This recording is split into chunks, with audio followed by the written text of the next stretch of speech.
ان میں ربوبیت کی صفات کی قائل ہو گئے، یہاں تک کہ بعض قوموں نے اپنے نبیوں کو اللہ یا اللہ کا بیٹا بھی جانا۔ جب انبیاء سے بھول اور لغزشیں ہوئیں تب گویا لوگوں پر یہ واضح کیا گیا کہ یہ الہ نہیں ہے۔ الہ ہوتے تو کس طرح ان سے بھول ہو سکتی تھی۔ اس سے یہ بتانا بھی مقصد تھا کہ انبیاء انسان ہی ہوتے ہیں، کوئی ماورائی مخلوق نہیں ہوتے۔ سیدنا آدم علیہ السلام کے واقعے پر غور کرنے سے یہ حقیقت مزید واضح ہو جاتی ہے کہ سیدنا آدم علیہ السلام کی یہ لغزش گناہ نہیں تھی۔ ممنوع درخت کا پھل کھاتے ہی سیدنا آدم علیہ السلام اور اماں حوا کا لباس اتر گیا تھا۔ اللہ کا حکم ہوا، قال اهبطوا جنت سے اتر جاؤ، تم آپس میں ایک دوسرے کے دشمن ہوگے اور تمہارے واسطے زمین میں رہنے کی جگہ ہے اور ایک وقت تک نفع حاصل کرنا ہے۔ فرمایا تم وہیں زندگی بسر کرو گے اور وہیں مرو گے اور وہیں سے دوبارہ نکالے جاؤ گے۔ قرآن مجید کے دیگر مقامات میں بھی اس قصے کی تفصیل موجود ہے۔ مثلاً فرمایا، اور اس سے قبل ہم نے آدم سے ایک عہد لیا تھا مگر وہ بھول گئے اور ہم نے ان میں کوئی عزم نہیں پایا۔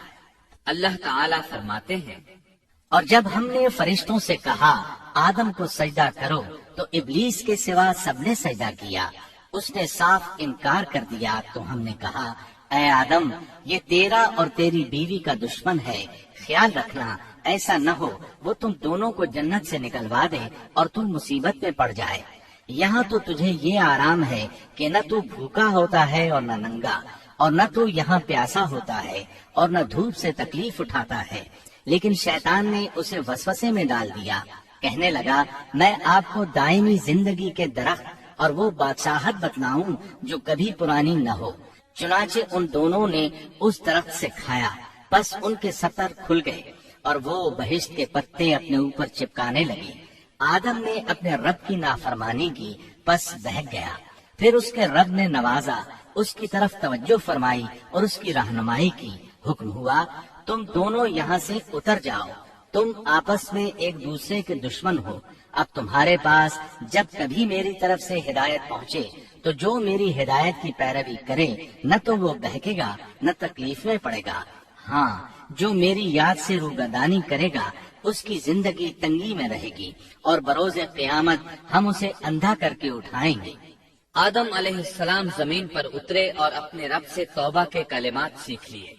وہ کلمات یہ ہیں، ربنا ظلمنا أنفسنا وإن لم تغفر لنا وترحمنا لنكونن من الخاسرين۔ اے ہمارے رب، ہم نے اپنا نقصان کیا اور اگر تو نے ہم پر مغفرت و رحمت نہ فرمائی تو ہم خسارہ اٹھانے والوں میں سے ہو جائیں گے۔ آدم علیہ السلام زمین پر اترے اور ان کے ساتھ حوا علیہ السلام بھی اتری اور ان کے ساتھ ہی ابلیس کو بھی اتارا گیا۔ یہ کس جگہ پر اترے اس بارے میں اختلاف پایا جاتا ہے، لیکن ابن عباس رضی اللہ عنہ کی بات راجح محسوس ہوتی ہے کہ آدم علیہ السلام کو ہند میں اور حوا علیہ السلام کو جدے میں اتارا گیا۔ جب آدم علیہ السلام اتر آئے تو حوا علیہ السلام کی تلاش شروع کر دی، زمین میں ان کی تلاش میں سرگرداں ہوئے۔ آخر کار میدان عرفات میں دونوں کی ملاقات ہو گئی۔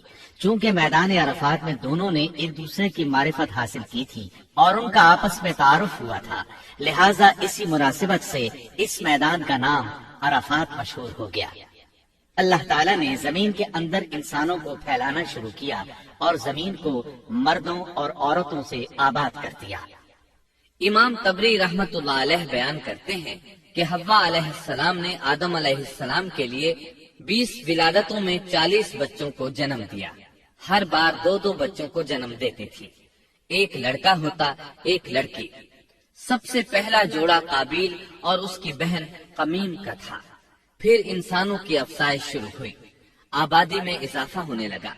اللہ نے آدم علیہ السلام ہی کو ان کا نبی متعین کر دیا، وہ انہیں دین سکھاتے رہے۔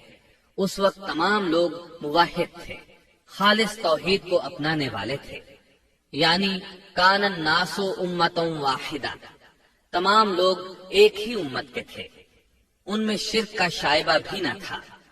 ابن جریر اور ابن کثیر رحمہم اللہ نے ابو موسیٰ اشعری رضی اللہ عنہ کی روایت بیان کی ہے، اللہ نے جب آدم علیہ السلام کو جنت سے زمین پر اتارا تو انہیں ہر چیز کی کاریگری اور صنعت کا علم تھا۔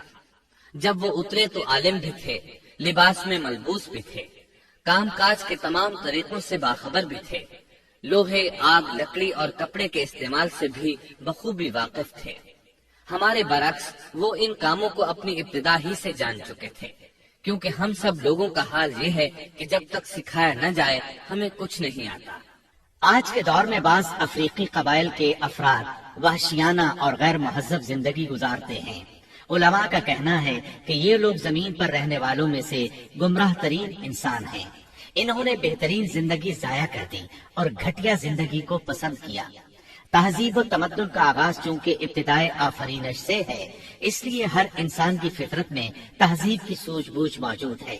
بہرحال آدم علیہ السلام کے بعد انسانی مخلوق کی تعداد روز بروز بڑھتی چلی گئی اور انسانی کمزوریوں کی بنا پر گناہ شروع ہو گئے۔ زمین پر سب سے پہلے ہونے والی معصیت قابیل کے ہاتھوں اپنے بھائی حابیل کے قتل کی صورت میں سامنے آئی۔ اللہ تعالیٰ نے قرآن مجید میں قابیل اور اس کے بھائی حابیل کا قصہ بیان کیا ہے۔ قابیل قرخ اور درست طبیعت کا مالک تھا، جبکہ اس کا بھائی حابیل رحم دل اور نرم طبیعت تھا۔ قابیل کھیتی باڑی کرتا تھا اور حابیل مویشی چراتا تھا۔ حابیل کے نرم دل ہونے کی ایک وجہ اس کا بکریاں چرانا تھا، کیونکہ ایک چرواہا اپنی بکری کو بھوکا دیکھ کر اسے چارہ کھلائے بغیر نہیں رہتا، نہیں وہ کسی بکری کو پیاسا دیکھ کر اسے بھول جاتا ہے۔ اپنے جانور پر اس کی طاقت سے زیادہ بوجھ بھی نہیں لادتا۔ بنی نوع انسان کی تعداد میں اضافے کے لیے اس وقت ایسا قانون تھا جو اب حرام ہے، اور وہ ہے بہن کے ساتھ نکاح۔ چونکہ اس وقت کے سب لوگ آدم علیہ السلام کی حقیقی اولاد تھے اور آپس میں بہن بھائی تھے، اس لیے اس وقت کی شریعت کی روح سے قابیل اپنے ساتھ جڑواں پیدا ہونے والی بہن کے سوا کسی دوسری بہن سے شادی کر سکتا تھا، اور اسی طرح حابیل اپنے ساتھ جڑواں پیدا ہونے والی بہن کے علاوہ کسی دوسری بہن سے شادی کر سکتا تھا۔ اس کی صورت یہ تھی کہ قابیل کی شادی حابیل کی بہن سے ہو اور حابیل کی شادی قابیل کی بہن سے ہو، لیکن ہوا یہ کہ حابیل کی بہن خوبصورتی میں قابیل کی بہن سے کم تھی، اس لیے قابیل نے حابیل کی بہن سے شادی کرنے سے انکار کر دیا اور اپنی جڑواں بہن سے شادی کی خواہش ظاہر کی، لیکن ایسا کرنا آدم علیہ السلام کی شریعت میں حرام تھا۔ آپ نبی بھی تھے اور رسول بھی۔ رسول اور نبی میں فرق یہ ہے کہ رسول پر شریعت اور احکام نازل ہوتے ہیں، لیکن نبی پر شریعت نازل نہیں ہوتی، البتہ اس کی طرف وحی نازل ہوتی ہے اور معجزات عطا کیے جاتے ہیں، جبکہ شریعت صرف رسولوں ہی پر نازل کی جاتی ہے۔ آدم علیہ السلام بھی چونکہ رسول تھے، اس لیے ان کی شریعت میں یہ قانون تھا کہ کوئی شخص اپنے ساتھ جڑواں پیدا ہونے والی بہن کے ساتھ شادی نہیں کر سکتا۔ قابیل اس شرعی حکم کی وجہ سے غضبناک ہو گیا۔ اس نے تعجب کا اظہار کرتے ہوئے اس قانون کو ماننے سے انکار کر دیا۔ آدم علیہ السلام نے ان دونوں کے درمیان فیصلہ کرتے ہوئے انہیں حکم دیا کہ دونوں اللہ کے حضور ایک ہدیہ پیش کریں۔ ہدیہ اس جانور کو کہتے ہیں جسے اللہ کے نام پر ذبح کر کے فقراء میں تقسیم کر دیا جائے۔ اس سے مقصود اللہ کے لیے اپنی نیت کو خالص کرنا ہوتا ہے۔ اس عمل کو قربانی کہا جاتا ہے۔ آدم علیہ السلام کے زمانے میں قربانی کا جو قانون تھا اس کے قبول ہونے کی نشانی طے تھی، اور وہ یہ کہ آسمان سے ایک آگ نمودار ہوتی اور اس قربانی کو جلا دیتی۔ اس کا مطلب تھا قربانی قبول ہو چکی ہے، اور اگر آگ قربانی کو نہ جلاتی تو سمجھ لیا جاتا کہ قربانی قبول نہیں ہوئی۔ آخر قربانی کا دن آ پہنچا۔ حابیل نے اپنے مویشیوں میں سے ایک بہترین جانور لیا اور قربان گاہ میں لا کر اللہ کے حضور پیش کر دیا۔ دوسری طرف قابیل نے اپنی کھیتی کے غلے میں سے ردی قسم کا غلہ قربانی کے لیے پیش کیا۔ دوسرے دن دونوں قربان گاہ پہنچے تو انہوں نے دیکھا کہ حابیل کی قربانی قبول ہو چکی ہے، جبکہ قابیل کی قربانی کو آگ نے چھوا تک نہیں تھا۔ یہ دیکھ کر قابیل حابیل پر غضبناک ہوا۔ شیطان نے بھی اسے وسوسے میں مبتلا کیا کہ اپنے بھائی کو قتل کر دے۔ اس نے اپنے بھائی حابیل کو جان سے مار ڈالنے کا پختہ ارادہ کر لیا۔ اس وقت تک روئے زمین پر کوئی انسان قتل نہیں ہوا تھا۔ انسانی تاریخ میں یہ پہلا قتل ہے جس کا ارتکاب قابیل نے کیا۔ وہ اپنے بھائی حابیل کے پاس گیا اور اس سے بولا، میں تجھے قتل کر دوں گا۔ جواب میں حابیل نے کہا، اگر تو مجھے قتل کرنے کی کوشش کرے گا تو میں اپنے دفاع میں ہاتھ نہیں اٹھاؤں گا، اس لیے کہ میں چاہتا ہوں تو اپنے دیگر گناہوں کے ساتھ میرے قتل کا گناہ بھی اٹھا لے، تیرے گناہ زیادہ ہو جائے۔ چنانچہ ایک تاریک رات میں حابیل سویا ہوا تھا کہ قابیل ایک بڑا سا پتھر اٹھا کر اس کے پاس آیا۔ اس نے وہ پتھر اپنے بھائی کے سر پر دے مارا۔ اس طرح اس نے حابیل کو قتل کر دیا۔ روئے زمین پر قتل کی ابتدا کر دی، زمین کو پہلے خون سے رنگ دیا۔ تاریخ انسانی میں یہ سب سے پہلا جرم تھا جو قابیل کے ہاتھوں ہوا۔ قتل تو وہ کر بیٹھا، اب حیران اور پریشان ہوا کہ اس کی لاش کا کیا کرے۔ اس وقت تک نسل انسانی موت سے بھی دوچار نہیں ہوئی تھی۔ آدم علیہ السلام کی اولاد میں سے اس وقت تک کوئی فوت نہیں ہوا تھا، اس لیے قابیل کو معلوم نہیں تھا کہ مردے کے ساتھ کیا کیا جائے۔ اسی کشمکش کے عالم میں اس نے بھائی کی لاش کو کمر پر اٹھا لیا اور چل پڑا۔ چلا جا رہا تھا کہ اللہ نے 2 کوے بھیجے۔ دونوں کوے آپس میں لڑ پڑے، ایک نے دوسرے کو ہلاک کر دیا۔ اب زندہ کوا مٹی کھودنے لگا۔ اس طرح اس نے ایک گڑھا تیار کر لیا، مردہ کوے کو اس میں رکھا اور اوپر مٹی ڈال دی۔ اس طرح قابیل کو دفن کا طریقہ معلوم ہوا۔ اس نے بھی گڑھا کھودا اور حابیل کی لاش کو اس میں دبا دیا۔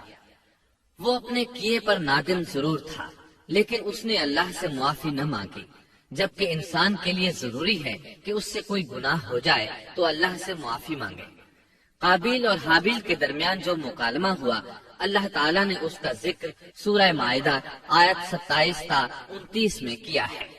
اللہ فرماتے ہیں، آدم علیہ السلام کے دونوں بیٹوں کا کھرا کھرا حال بھی انہیں سنا دو۔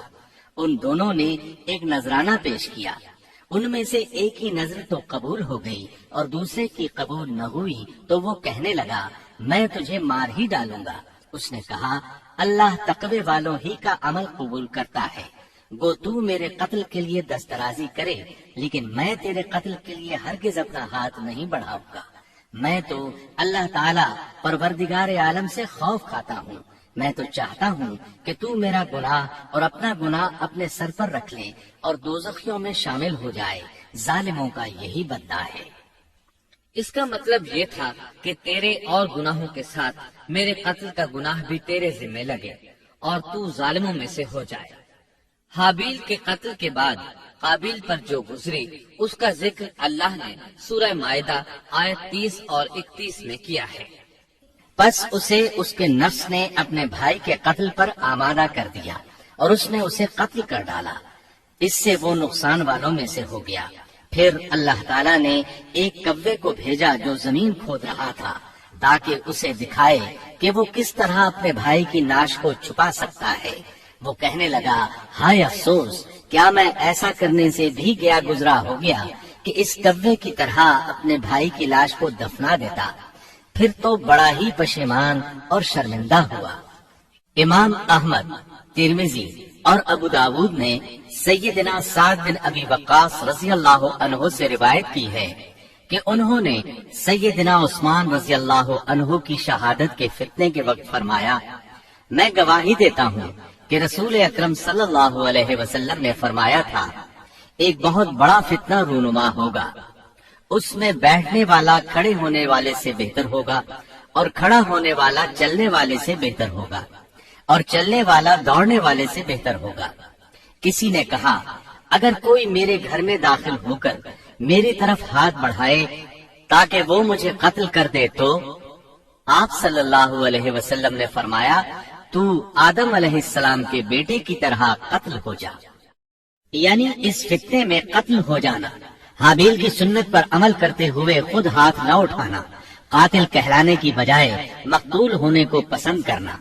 اسی طرح مسند احمد کی ایک روایت میں ہے، رسول اللہ صلی اللہ علیہ وسلم نے فرمایا، دنیا میں جب بھی کوئی ظلم سے قتل ہوتا ہے تو اس کا گناہ آدم علیہ السلام کے پہلے بیٹے قابیل کی گردن پر ضرور ہوتا ہے، اس لیے کہ وہ پہلا شخص ہے جس نے ظالمانہ قتل کی ابتدا کی اور یہ ناپاک طریقہ جاری کیا۔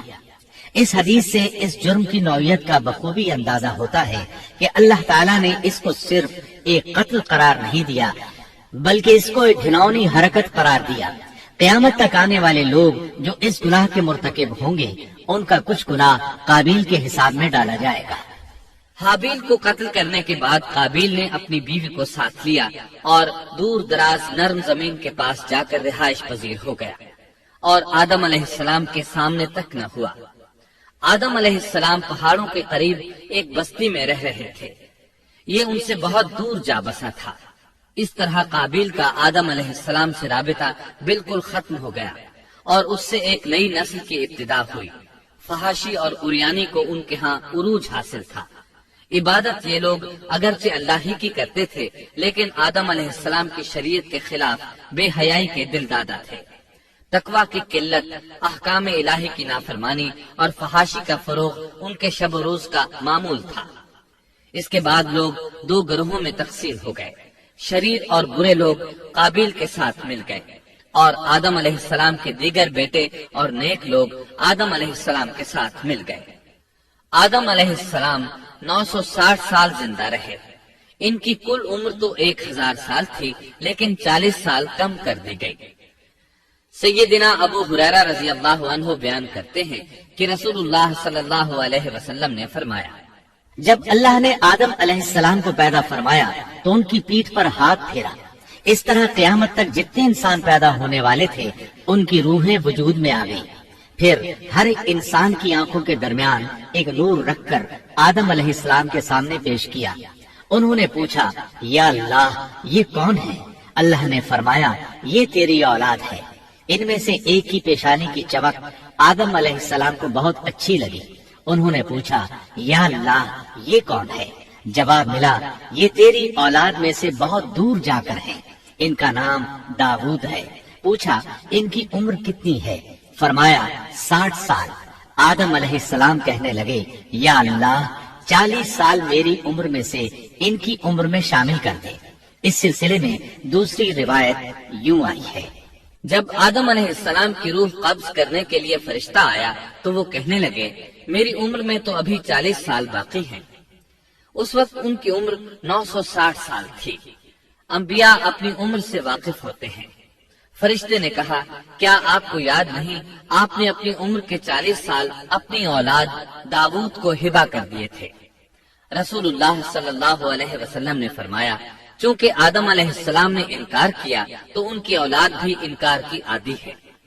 آدم علیہ السلام خود بھول گئے، ان کی اولاد بھی بھولتی ہے۔ آدم علیہ السلام نے خطا کی، ان کی اولاد بھی خطا کرتی ہے۔ حابیل کے قتل کے بعد اللہ تعالیٰ نے آدم اور حوا علیہ السلام کو اس کا نعم البدل عطا کیا۔ اس کا نام انہوں نے شیس رکھا۔ شیس کا مطلب ہے اللہ کا دیا ہوا تحفہ۔ حابیل کے قتل پر آدم اور حوا علیہ السلام دونوں بہت غمگین ہوئے، اس لیے اللہ نے بدلے میں انہیں شیس علیہ السلام عطا فرمائے۔ سیدنا ابو ذر غفاری رضی اللہ عنہ سے مروی ایک صحیح حدیث میں ہے کہ رسول اللہ صلی اللہ علیہ وسلم نے فرمایا، اللہ تعالیٰ نے 104 صحیفے نازل فرمائے، ان میں سے 50 صحیفے شیس علیہ السلام پر نازل ہوئے۔ ان صحیفوں میں ایسے قوانین، اصول اور ضابطے تھے جن سے انسانیت کی زندگی منظم ہوتی ہے۔ شیس علیہ السلام نے آدم علیہ السلام سے علم حاصل کیا، لیکن آدم علیہ السلام کا تمام علم وہ حاصل نہ کر سکے، اس لیے کہ آدم علیہ السلام نے بالمشافہہ اللہ تعالیٰ سے علم حاصل کیا تھا اور بہت سی اشیاء کا علم اللہ تعالیٰ نے انہیں سکھا دیا تھا، اس لیے وہ تمام علماء سے بڑھ کر عالم تھے۔ شیس علیہ السلام نے آدم علیہ السلام سے علوم سیکھ کر لوگوں کو سکھائے۔ لوگوں نے ان سے مختلف علوم، فنون اور پیشے سیکھے۔ انہیں شہروں میں رہنے سہنے کے بارے میں تعلیم دی، دن رات کے حسابات سے انہیں آگاہ کیا اور انہیں بتایا کہ کن اوقات میں وہ اللہ کی عبادت کریں اور عبادت کے طریقے انہیں سکھائے۔ احادیث میں اس کی وضاحت ملتی ہے۔ امام احمد رحمت اللہ علیہ بیان کرتے ہیں کہ ابو زمعہ سعدی کہتے ہیں کہ انہوں نے مدینے میں ایک شیخ کو لوگوں سے کلام کرتے دیکھا تو ان کے متعلق پوچھا، یہ کون شخص ہے؟ لوگوں نے بتایا کہ یہ ابی بن کعب رضی اللہ عنہ ہیں، بڑے صحابہ میں ان کا شمار ہوتا ہے، تمام مسلمانوں سے بڑھ کر قرآن اور اس کی تفسیر کے عالم ہیں۔ ابو زمعہ فرماتے ہیں کہ ابی بن کعب رضی اللہ عنہ اس وقت یہ واقعہ بیان کر رہے تھے کہ جب آدم علیہ السلام کی وفات کا وقت قریب آیا تو انہوں نے اپنے بیٹوں سے فرمایا، میرا جنت کے پھل کھانے کو جی چاہتا ہے۔ جنت کے پھل دنیاوی پھلوں جیسے ہی ہوتے ہیں، سیب، انار، انگور، یہ سب جنت میں موجود تھے۔ جنت کے اور دنیا کے پھلوں میں فرق یہ ہے کہ دنیاوی پھل بدبودار ہو جاتے ہیں، جبکہ جنتی پھل کبھی بدبودار نہیں ہوتے۔ اسی طرح دنیاوی پھلوں کا ذائقہ عارضی ہوتا ہے، جبکہ جنتی پھلوں کا ذائقہ ہمیشہ برقرار رہتا ہے۔ اس لیے آدم علیہ السلام نے چاہا کہ وہ جنت کے پھل کھائیں، چنانچہ ان کے بیٹے تلاش میں نکل گئے۔ انہوں نے اپنے ساتھ کلہاڑے، کدالیں اور ٹوکریاں لے لی۔ راستے میں انہیں فرشتے ملے، ان کے پاس آدم علیہ السلام کا کفن اور خوشبو وغیرہ تھی۔ انہوں نے پوچھا، آدم کے بیٹو کس چیز کی تلاش میں ہو، کہاں جا رہے ہو؟ انہوں نے جواب میں کہا، ہمارے والد مریض ہیں، انہیں جنت کے پھلوں کی خواہش ہے۔ فرشتے ان کے سامنے انسانی شکل میں آئے تھے، ان کی بات سن کر بولے، واپس جاؤ، تمہارے والد فوت ہونے کے قریب ہیں، اب ان میں اتنی طاقت نہیں رہی کہ پھل کھا سکیں۔ جب فرشتے آدم علیہ السلام کی روح قبض کرنے کے لیے آئے تو حوا علیہ السلام نے انہیں پہچان لیا۔ وہ بلند آواز سے آدم علیہ السلام کو پکارنے لگی، ان کے ساتھ چمڑ گئی۔ آدم علیہ السلام بولے، مجھ سے الگ ہو جاؤ، پہلے بھی مجھے تمہاری وجہ سے مصیبت پہنچی تھی، میرے اور میرے رب کے فرشتوں کے درمیان سے ہٹ جاؤ۔ پھر فرشتوں نے آدم علیہ السلام کی روح قبض کی، انہیں غسل دیا، کفن پہنایا، خوشبو لگائی، آپ کی قبر کھودی، پھر انہوں نے آدم علیہ السلام کی نماز جنازہ ادا کی۔ اس کے بعد انہیں قبر میں اتارا، پھر اوپر مٹی ڈال دی اور بولے، آدم کے بیٹو، تمہارے لیے یہی طریقہ ہے۔ اس وقت تک لوگ کفن دفن کے احکامات سے واقف نہیں تھے، انہیں علم نہ تھا کہ قابیل نے اپنے بھائی کو کیسے دفن کیا تھا، اس لیے فرشتوں کو بھیجا گیا تاکہ تدفین کا طریقہ بتا دیں۔ تو اس طرح انسان کو دفن کرنے کا طریقہ معلوم ہوا جو فرشتے لے کر آئے تھے۔